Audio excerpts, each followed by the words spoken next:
Hey guys, आज की इस वीडियो में हम बात करेंगे कि कैसे आपको अपना प्रॉफिट मार्जिन कैलकुलेट करना है अगर आप अमेज़ॉन पे सेल कर रहे हो। इसके साथ ही साथ स्टेप बाय स्टेप प्रोसेस के साथ में आपको बताऊंगा कि कैसे आपको चेक करना है किस कैटेगरी में अमेज़ॉन आपसे कितना परसेंट रेफरल फी चार्ज करेगा और जिस भी प्रोडक्ट को आप सेल कर रहे हो उसमें टोटल अमेज़ॉन आपसे कितना कमीशन चार्ज करेगा। इसके साथ ही साथ मैं आपको बताऊंगा कि अगर आप इजी सिप या सेल्फ सिप कर रहे हो तो उस केस में कैसे आपको अपना मार्जिन कैलकुलेट करना है। सो गाइस, वीडियो आपके लिए बहुत ही इन्फॉर्मेटिव होने वाला है, इसीलिए एंड तक जरूर देखिए और चलिए स्टार्ट करते हैं। सो गाइज, सबसे पहले हम बात करेंगे इजी सिप और सेल्फ सिप के केस में कैसे आपको अपने प्रोडक्ट का प्रॉफिट मार्जिन कैलकुलेट करना है। तो उसके लिए सबसे पहले आपको गूगल पे सर्च करना है अमेज़ॉन प्रॉफिट। देखिए मैंने यहाँ पे अमेज़ॉन प्रॉफिट कैलकुलेटर लिखा और इसके ऊपर आपको क्लिक करना है। तो यहाँ पे आपको डिफरेंट टाइप के ऑप्शंस आएंगे। आप क्या कीजिए, जो यहाँ पे सबसे फर्स्ट में आपको ऑप्शन आ रहा है Amazon seller fee and pricing Amazon fee calculator, ये आपको लिंक आएगा, इसके ऊपर आपको क्लिक करना है। इसमें आपको डिफरेंट टाइप के ऑप्शंस मिल जाते हैं, sell online, grow your business, fee and pricing. तो इसमें आपको डिफरेंट टाइप के ऑप्शंस दिखाई देते हैं। अब यहाँ पे आपको अगर प्रॉफिट मार्जिन कैलकुलेट करना है तो उसके लिए आपको जाना है थर्ड नंबर वाले ऑप्शन पे, जो है fees and pricing. Fees and pricing में आपको एक ऑप्शन आता है कैलकुलेटिंग प्रॉफिटेबिलिटी, इसके ऊपर आपको क्लिक करना है और ये रीडायरेक्ट कर देगा आपको इसके कैलकुलेटर पे। तो सबसे पहले यहाँ पे कैलकुलेटर देख लेते हैं, जिसमें आपको डिफरेंट टाइप की अमेज़ॉन इंस्ट्रक्शंस देता है। अगर आपको नहीं पता है कि फीस कैसे अमेज़ॉन चार्ज करता है, रेफरल फी कैसे चार्ज करता है, क्लोजिंग फी चार्ज, तो उसके लिए मैं यहाँ पे सबसे पहले आपको इसका ओवरव्यू दे देता हूँ। तो यहाँ पे सबसे पहले रेफरल फी देख लेते हैं। मैंने ऑलरेडी आपको बताया कि ये आपकी बेस्ड होती है प्रोडक्ट कैटेगरी के ऊपर। तो स्टार्ट होती है 2% से और वेरी करती है डिफरेंट प्रोडक्ट की और उसकी कैटेगरी के ऊपर। तो इस तरह से आप इसको अंडरस्टैंड कर सकते हो। इसके साथ ही क्लोजिंग फी आपसे अमेज़ॉन चार्ज करता है, जो बेस्ड होती है आपकी प्रोडक्ट की प्राइसिंग के ऊपर, और ये भी यहाँ पे स्टार्ट होती है 2 रुपीज़ से लेके और वेरी करती है डिफरेंट प्रोडक्ट की प्राइस के रेंज के ऊपर। और इसके साथ ही थर्ड नंबर पे आता है वेट हैंडलिंग फीस। अगर आप एटीएस का यूज़ कर रहे हो, इजी सिप का यूज़ कर रहे हो, तो अमेज़ॉन उसके लिए आपको चार्ज करता है प्रोडक्ट को शिप करने के लिए, प्रोडक्ट को कस्टमर तक डिलीवर करने के लिए। और इसमें भी डिफरेंट टाइप की फ़ीस होती है, लोकल, नेशनल और रीजनल, और ये यहाँ पे स्टार्ट होती है 28 रुपीज़ पर आइटम के हिसाब से और वेरी करती है डिफरेंट प्रोडक्ट के आइटम के ऊपर, उसके वॉल्यूम के ऊपर और डिस्टेंस के ऊपर। और उसके साथ ही यहाँ पे कुछ अदर फीस आता है। सो आई होप आपको फीस के बारे में यहाँ पे क्लियर हो गया होगा। आगे चल के हम देखेंगे कि कैसे ये काम करता है। तो इसके साथ ही मूव करते हैं आगे। अगर आप अमेज़ॉन पे सेल कर रहे हो तो यहाँ पे कस्टमर तक प्रोडक्ट को डिलीवर करने के लिए आपके पास 3 ऑप्शंस होते हैं। तो फर्स्ट है आपका FBA और सेकंड है इजी सिप और सेल्फ सिप। FBA के केस में सारी रिस्पॉन्सिबिलिटी अमेज़ॉन की होती है, वही प्रोडक्ट को पिक करेंगे, पैक करेंगे, प्रोडक्ट को कस्टमर तक डिलीवर भी करेंगे। तो सारी रिस्पॉन्सिबिलिटी अमेज़ॉन की है। इजी सिप के केस में प्रोडक्ट का स्टॉक आपके पास रहता है, जब भी आपको ऑर्डर आता है आप उसको पैक करते हो और डिलीवर उसको अमेज़ॉन करता है। इसके साथ ही सेल्फ सिप है। सेल्फ सिप में सारी रिस्पॉन्सिबिलिटी आपकी होती है, आप ही को उसको पिक करना है, पैक करना है, जो भी प्रोडक्ट का स्टॉक है वो आपके पास ही रहेगा। और जैसे ही आपको कोई ऑर्डर आता है आप थर्ड पार्टी कुरियर सर्विस की हेल्प से उसको कस्टमर तक डिलीवर करते हो। इसके साथ ही मूव करते हैं आगे और देखते हैं कि कैटेगरीज की रेफरल फी अमेज़ॉन कैसे चार्ज करता है। अगर आपको देखना है कि किस कैटेगरी में आपको कितना % यहाँ पे रेफरल फी पे करना है, तो उसके लिए अमेज़ॉन ने यहाँ पे एक टेबल दिया होता है, रेफरल फी टेबल। जिस भी कैटेगरी या सब कैटेगरी को आप चूज कर रहे हो उसकी आपको रेफरल फी देखनी है। तो यहाँ पे फॉर एग्जांपल आप सेल करना चाहते हो बेबी से रिलेटेड प्रोडक्ट्स या टॉयज एंड एजुकेशनल से रिलेटेड प्रोडक्ट, जो भी प्रोडक्ट्स इस कैटेगरी के अंदर या इसकी सब कैटेगरी के अंदर आते हैं उसकी रेफरल फी आपको देखनी है। तो यहाँ पे आप क्लिक कीजिए और फॉर एग्जाम्पल आप सेल करते हो बेबी से रिलेटेड प्रोडक्ट्स, तो उसके अंदर अमेज़ॉन आपसे चार्ज करेगा 6% रेफरल फी।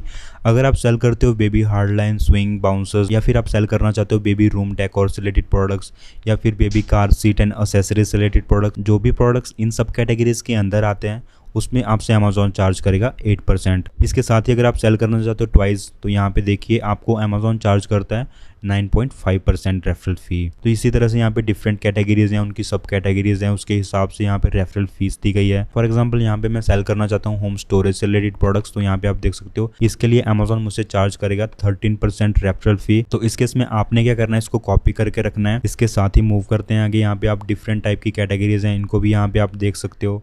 आप इलेक्ट्रॉनिक्स से रिलेटेड देख सकते हो, डिफरेंट टाइप की यहाँ पे आपको सब कैटेगरीज दिख जाती हैं। कैमरा से रिलेटेड प्रोडक्ट्स आप सेल करना चाहते हो या फिर लेंसेज सेल करना चाहते हो, 7% है। उसकी एसेसरीज सेल करना चाहते हो, 11% है। इसी तरह से अगर आप इलेक्ट्रॉनिक एसेसरीज को सेल करना चाहते हो तो 17% यहाँ पे इसकी रेफरल फीस है। तो यहाँ पे अगर जो भी कैटेगरीज आप सिलेक्ट करने जा रहे हो, आप सबसे पहले इस टेबल को देखिए, इसकी रेफरल फीस को देखिए, तो उस हिसाब से आप डिसाइड कर सकते हो कि कितना आपको फिर यहाँ पे कमीशन पे करना पड़ेगा। तो इसके लिए अब हम मूव करते हैं आगे और देखते हैं कि कैसे आपको चेक करना है क्लोजिंग फी। तो क्लोजिंग फी बेसिकली मैंने आपको बताया ये डिपेंड होती है आपकी प्राइस रेंज के ऊपर।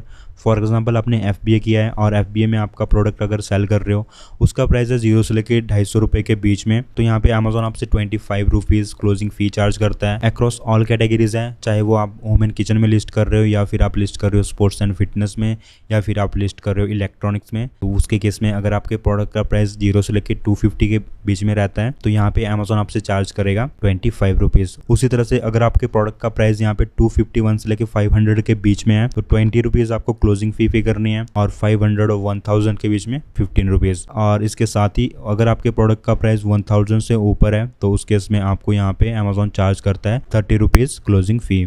इन केस आपने FBA नहीं करना है, आपने EasyZip का यूज़ करना है या फिर SelfZip का यूज़ करना है, तो उसकी भी आप देख सकते हो क्लोजिंग फीस रिलेटेड चार्जेस। यहाँ पे क्लिक कीजिए, इसमें आपको दो तरह से क्लोजिंग फ़ी देखने को मिल जाएगी, स्टैंडर्ड EasyZip और EasyZip प्राइम ओनली। तो स्टैंडर्ड एक बार देख लेते हैं। अगर आपके प्रोडक्ट का प्राइस EasyZip के केस में है 0 से लेकर 250 रुपीज़ के बीच में तो यहाँ पे अमेजोन आपसे चार्ज करेगा 5 रुपीज़। अगर आपके प्रोडक्ट का प्राइस है यहाँ पे 251 से लेकर 500 रुपीज़ के बीच तो अमेजोन आपसे चार्ज करेगा 8 रुपीज़। अगर आपके प्रोडक्ट का प्राइस है 500 से लेके 1000 के बीच में तो 28 रुपीज़ यहाँ पे आपको क्लोजिंग फ़ी पे करनी है। अगर आपके प्रोडक्ट का प्राइस यहाँ पे 1000 से ऊपर है तो यहाँ पे 50 रुपये अमेजोन आपसे क्लोजिंग फ़ी चार्ज करेगा। इसी तरह से प्राइम में आप देख सकते हो, तो जहाँ पे अगर आपके प्रोडक्ट का प्राइस 0 से 250 रुपये के बीच में है तो 8 रुपीज़, 250 से लेके 500 के बीच में है तो 11 रुपीज़, 500 से लेके 1000 के बीच 25 रुपीज़, और 1000 से ऊपर अगर आपके प्रोडक्ट का प्राइस है प्राइम के केस में, EasyZip प्राइम के केस में, तो यहाँ पे 45 रुपीज़ अमेजोन आपसे क्लोजिंग फ़ी चार्ज करेगा। इसके साथ ही अगर आपने ATS किया है तो ATS में वेट हैंडलिंग की फ़ीस भी अमेजोन चार्ज करता है। और यहाँ पे 3 तरह से अमेजोन आपसे रेट्स को चार्ज करता है, लोकल, रीजनल और नेशनल। अगर आपको नहीं पता है कि कैसे ये काम करता है लोकल, रीजनल और नेशनल, मैंने शिपिंग सेटिंग से रिलेटेड ऑलरेडी वीडियो बना के रखी है जहाँ पे मैंने इसके बारे में डिटेल में बताया। आप वो वाली वीडियो चेक कर सकते हो और देख सकते हो कि कैसे ये सब कुछ काम करता है। उसका लिंक भी मैं डिस्क्रिप्शन में आपको प्रोवाइड करवा दूंगा ताकि आपको कोई भी प्रॉब्लम ना आए। सो गाइज, आई होप आपको ये सारी चीज़ें क्लियर हो चुकी होंगी। इसके साथ ही मूव करते हैं आगे और देखते हैं कि कैसे आपको अपने प्रोडक्ट का प्रॉफिट मार्जिन कैलकुलेट करना है। तो उसके लिए यहाँ पे आप देख सकते हो लेफ्ट हैंड साइड में भी आपको ऑप्शन आता है कैलकुलेटिंग प्रॉफिटेबिलिटी, इसके ऊपर आपको क्लिक करना है और यहाँ पे देखिए ये आपका फ़ी कैलकुलेटर ओपन हो जाएगा। इसमें आपसे पूछेगा कि आपको क्या सेल करना है, किस कैटेगरी में सेल करना है। जैसे मैंने यहाँ पे सिलेक्ट किया है होम स्टोरेज, तो मैंने यहाँ पे पेस्ट किया और देखिए मुझे यहाँ पे इसका होम स्टोरेज इन होम स्टोरेज में ऑप्शन आ चुका है। तो अगर मैं इसके ऊपर क्लिक करता हूँ तो यहाँ पे देखिए अमेजोन मुझसे 13% यहाँ पे रेफरल फ़ी चार्ज करेगा। और इसके बाद आपको यहाँ पे अमेजोन पूछेगा कि आपके प्रोडक्ट का जो सेलिंग प्राइस है वो क्या है। तो सेलिंग प्राइस आपको इस तरह से डिफाइन करना है जिसमें आपने अपना जो शिपिंग चार्जेस होंगे वो भी इंक्लूड कर लिए होंगे। तो इस तरह से आपको अपना सेलिंग प्राइस सेट करना है। फॉर एग्जांपल मैंने यहाँ पे अपने प्रोडक्ट का सेलिंग प्राइस सेट किया है 899, तो मैं यहाँ पे इसको डाल देता हूँ। इसी में मैंने शिपिंग चार्जेस भी इंक्लूड कर दिए हैं। और इसके बाद मैं क्लिक करूँगा कैलकुलेट फ़ी। तो जैसे आप क्लिक करोगे तो देखिए यहाँ पे जो अमेजोन की रेफरल फ़ी है जो मेरे यहाँ पे इस प्राइस पे 13% लग रहा है, जो है 116.87, मतलब कि 117 रुपये रेफरल फ़ी मुझे देनी है इस प्राइस पे 13% के हिसाब से। और उसके साथ ही यहाँ पे मुझसे अमेजोन चार्ज करेगा 28 रुपीज़ एज अ क्लोजिंग फ़ी, क्योंकि जो मेरे प्रोडक्ट की प्राइसिंग आ रही है वो आ रही है 500 से लेके 1000 के बीच में। और आपको मैंने ऑलरेडी बताया कि अगर आपका प्रोडक्ट यहाँ पे EasyZip में है और आप यहाँ पे क्लोजिंग फ़ी चेक करने वाले हो तो देखिए यहाँ पे 500 से लेके 1000 के बीच में मेरा प्रोडक्ट का प्राइस है और यहाँ पे 28 रुपीज़ है। तो आई होप आपको ये चीज़ क्लियर हो गई होगी। तो इस तरह से ये चार्ज होता है। इसके बाद यहाँ पे आपको सेलेक्ट करना है आपने EasyZip करना है या SelfZip करना है। तो यहाँ पे सबसे पहले मैंने सेलेक्ट किया है EasyZip। EasyZip में आपको 3 तरह की शिपिंग फ़ी अमेजोन चार्ज करता है, फॉर एग्जांपल लोकल, रीजनल और नेशनल। लोकल में आपको अमेजोन कम चार्ज करता है, रीजनल में थोड़े ज़्यादा चार्ज करता है और नेशनल में सबसे ज़्यादा यहाँ पे अमेजोन चार्ज करता है। तो मैं नेशनल को लेके चलता हूँ क्योंकि नेशनल में सबसे ज़्यादा अमेजोन कमीशन चार्ज करता है। अगर सपोज यहाँ पे 70 रुपये अमेजोन आपके नेशनल से चार्ज कर रहे हैं पर प्रोडक्ट के हिसाब से shipping as a shipping charges, और अगर आपको यहाँ पे लोकल से ऑर्डर आते हैं तो उसका आपको प्राइस रहेगा 28 रुपीज़। आप एज अ रेफरेंस लेके चलिए। तो इसलिए मैं यहाँ पे क्या कर रहा हूँ, हाईएस्ट यहाँ पे सिलेक्ट कर रहा हूँ ताकि जो भी मेरा मार्जिन बाद में रहेगा उससे मुझे प्रॉफिट ही होगा। तो इस तरह से आपको सोचना है। और यहाँ पे अमेजोन आपसे पूछेगा कि आपके प्रोडक्ट का वेट कितना है, तो यहाँ पे आपको अपने प्रोडक्ट का वेट डालना है। तो यहाँ पे मेरे प्रोडक्ट का वेट है 499 ग्राम्स और मुझे क्लिक करना है सबमिट पे। जैसे मैं क्लिक करूँगा सबमिट में, यहाँ पे आप देखिए रेफरल फीस मेरी आ चुकी है, क्लोजिंग फ़ी आ चुकी है। जो अमेज़ॉन मुझसे शिपिंग फ़ी चार्ज करेगा वो है 69 रुपीज़, और ये है आपकी 499 ग्राम्स के ऊपर, और ये है नेशनली मैंने सेलेक्ट किया हुआ है। अब इन तीनों का यहाँ पे आपको टोटल यहाँ पे दिखाई देगा, रेफरल फ़ी, क्लोजिंग फ़ी और शिपिंग फ़ी। तो ये तीनों का टोटल मिला के हो गया आपका यहाँ पे 213.87, मतलब कि 214 रुपये आपके ये हो चुके हैं। अब 214 रुपये के ऊपर अमेज़ॉन आपसे यहाँ पे जीएसटी भी चार्ज करता है। तो यहाँ पे आप देखिए जीएसटी ऑन टोटल अमेज़ॉन फ़ी जो कि 18% है, जिसकी अगर आप यहाँ पे 213 का अगर आप यहाँ पे 18% निकालते हो, फॉर एग्जांपल मैं यहाँ पे इसको ओपन कर लेता हूँ, कैलकुलेटर को लिखता हूँ 213.87 मैं इसको ले लेता हूँ, और इसके ऊपर 18% भी मैं यहाँ पे इंक्लूड कर लेता हूँ। तो देखिए यहाँ पे आपको जो अमेज़ॉन बताएगा 38.49, तो इसको भी यहाँ पे आप इंक्लूड कर दीजिए 213.87 प्लस 38.5, तो यहाँ पे देखिए आप 252.37। तो यहाँ पे जो टोटल हमारी सर्विसेज की फ़ीस बनी है इंक्लूडिंग 18% जीएसटी वो है यहाँ पे 252.37। अभी आपको ये वाला यहाँ पे नहीं देखना है, क्योंकि अभी आपको अपने प्रोडक्ट की कॉस्ट को भी इंक्लूड करना है। फॉर एग्जांपल मुझे ये प्रोडक्ट जो मैं यहाँ पे अमेज़ॉन पे सेल कर रहा हूँ होम स्टोरेज से रिलेटेड, होम एंड किचन में जो आता है, तो इसका जो प्राइस मुझे मैन्युफैक्चरर से पड़ा है विद जीएसटी वो है 350 रुपये। अब कुछ लोग क्या करते हैं वो डायरेक्ट यहाँ पे 350 रुपये डाल देते हैं, और यहाँ पे जो इस सेलिंग प्राइस पे भी आपको जीएसटी पे करना है। अमेज़ॉन पे अगर आप सेल करते हो 2 टाइम आपको जीएसटी पे करना होता है, एक टाइम जब आप प्रोडक्ट को परचेज़ करते हो और दूसरा टाइम जब आप अमेज़ॉन पे उसको सेल करते हो।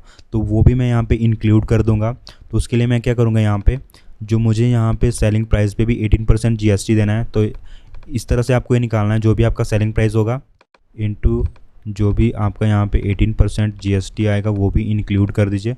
तो ये देखिए यहाँ पे 161 रुपीज़ यहाँ पे मुझे इसके ऊपर जीएसटी भी पे करना है, और इसी में मैं इंक्लूड कर दूंगा मेरे प्रोडक्ट की कॉस्ट जो मुझे 350 रुपीज़ पड़ी थी मैन्युफैक्चरर से जब मैंने लिया था विद जीएसटी, तो वो भी मैं यहाँ पे इंक्लूड कर दूंगा। और देखिए यहाँ पे 511 जो मेरे टोटल प्रोडक्ट की कॉस्ट हो गई है वो है यहाँ पे 511, तो मैं इसको यहाँ पे इंक्लूड कर दूंगा 511। और इसके साथ ही आप चाहते हो कि आप जो मिसलेनियस चार्जेस हैं आपके प्रोडक्ट की पैकिंग के या फिर लेबलिंग के वो भी इंक्लूड करना चाहते हो, तो यहाँ पे हमारा 511 बना था, आप 20 रुपीज़ एक्स्ट्रा लेके चलिए। मैं इसको क्या कर देता हूँ 535 रुपीज़ में यहाँ पे कर देता हूँ, और फिर यहाँ पे इसको कैलकुलेट करना है। सो गाइज यहाँ पे आप देख सकते हो सारे एक्सपेंसेस और टैक्सेस को इंक्लूड करने के बाद जो हमें एक प्रोडक्ट से यहाँ पे प्रॉफिट हो रहा है वो है 111 रुपये। इसके साथ ही जो हमने यहाँ पे सेलिंग प्राइस पे हमारा 18% जीएसटी इंक्लूड किया था वो भी आपको क्रेडिट होगा जब आप जीएसटी फाइल करते हो। इसके साथ ही जो भी आपसे अमेज़ॉन सर्विसेज के लिए यहाँ पे चार्ज करता है उसके ऊपर भी अमेज़ॉन यहाँ पे टैक्स काटता है।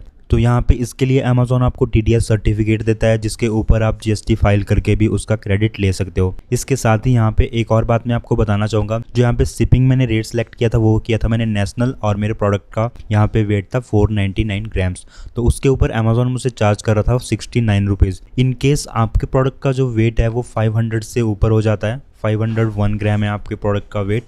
और देखिए यहाँ पे अगर मैं इसको फिर से कैलकुलेट करता हूँ तो आप देखिए जो हमारे यहाँ पे प्रॉफिट था वो था 111 रुपये, अब हो गया है 80 रुपीज़। क्यों? क्योंकि जैसे ही आपका प्रोडक्ट का वेट यहाँ पे बढ़ेगा, देखिए उसके लिए अमेज़ॉन हमें यहाँ पे 95 रुपीज़ चार्ज कर रहा है। तो यहाँ पे मैं इस चीज़ से आपको ये बताना चाहता हूँ कि स्टार्टिंग में जब भी आप प्रोडक्ट को लॉन्च करते हो उसके प्रोडक्ट का वेट स्टार्टिंग में देखिए कि 500 ग्राम से कम ही हो, ताकि वहाँ पे भी आप कुछ सेविंग्स कर सको। और इसके साथ ही सेम आपका सेल्फ शिप के केस में भी रहेगा। अगर आपको इसकी क्लोजिंग फ़ी देखनी है तो मैंने आपको यहाँ पे चार्ट बताया, आप सेल्फ शिप में जाइए और यहाँ पे आप प्राइस रेंज के हिसाब से देख सकते हो 0 to 256 रुपीज़, और 251 से लेके 500 के बीच में 16 रुपीज़, और 500 से लेके 1000 की प्राइस रेंज के बीच में 32, और 1000 से ऊपर अगर आपके प्रोडक्ट का प्राइस है तो 59 रुपीज़। तो थोड़ा सा यहाँ पे डिफरेंस है प्राइसिंग में क्लोजिंग फीस की इजी शिप और सेल्फ शिप के केस में, और बाकी आपको सिमिलर ही रहेगा। और इसके साथ ही एक चीज़ इसमें ये रहेगा, अगर आप सेल्फ शिप कर रहे हो तो उसके लिए आपको थर्ड कुरियर पार्टी हायर करना पड़ेगी। तो उस केस में उनसे आपको चार्जेस लेने पड़ेंगे लोकल के हिसाब से, रीजनल के हिसाब से या नेशनल के हिसाब से। आपको यहाँ पे सेल्फ शिप पे क्लिक करना है, जो भी आपके यहाँ पे चार्जेस हैं। फॉर एग्जाम्पल मैंने यहाँ पे 70 रुपीज़ ऐड किया। अगर मैं इसको सबमिट करता हूँ फिर यहाँ पे आप देखिए इसको मैं कैलकुलेट कर लेता हूँ, तो इस तरह से आपको ये सारी चीज़ें यहाँ पे इंक्लूड करनी पड़ेंगी। थोड़ा सा यहाँ पे आपको मार्जिन में डिफरेंस दिखेगा, जो यहाँ पे हमारी अमेज़ॉन की कमीशंस थी उसमें आपको थोड़ा सा यहाँ पे चेंज दिखेगा, और बाकी लगभग सारी चीज़ें सिमिलर ही रहेंगी। सो गाइज आई होप आपको सारी चीज़ें क्लियर हो चुकी होंगी। इसके साथ ही मैं इस वीडियो को यहीं पे एंड करता हूँ। अगर आपको कोई भी क्वेरी है आप हमारी वेबसाइट में विजिट कर सकते हो www.amzclass.com। वहाँ पे आप हमारी चैट टीम से बात कर सकते हो। आपका कोई भी क्वेश्चन है आप पूछ सकते हो और डेफिनेटली हम आपकी हेल्प करेंगे।